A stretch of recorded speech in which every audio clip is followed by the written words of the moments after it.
இயேசு நம் குடும்பத்தில் நம் குழுமத்தில் நம் உள்ளத்தில் பிறக்க வேண்டும்.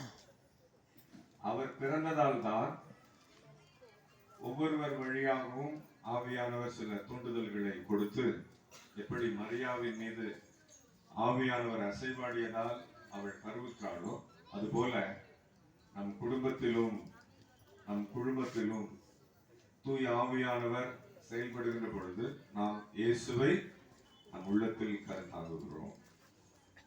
நடக்காதது நடக்கும், நினைக்காதது நடக்கும், முடியாதது முடியும், கடவுளால் ஆகாதது ஒன்றுமில்லை என்ற செய்தியோடு இந்த கிறிஸ்து பிறப்பு பெருவிழா அவர் கொணர்ந்த மகிழ்ச்சியையும் சமாதானத்தையும் நம் ஒவ்வொருவருக்கும், நம் குடும்பத்திற்கும், நமது ஊருக்கும், நமது அன்பிய குடும்பங்களுக்கும் தர வேண்டும், தருகிறார் என்ற நல்ல செய்தியோடு மலர இருக்கின்ற புதிய ஆண்டிலும் இறைவன் உங்களை நிறைவாக ஆசீர்வதிப்பார் என்று வாழ்த்து கூறி உங்களுக்காக ஜெபிக்கிறேன்.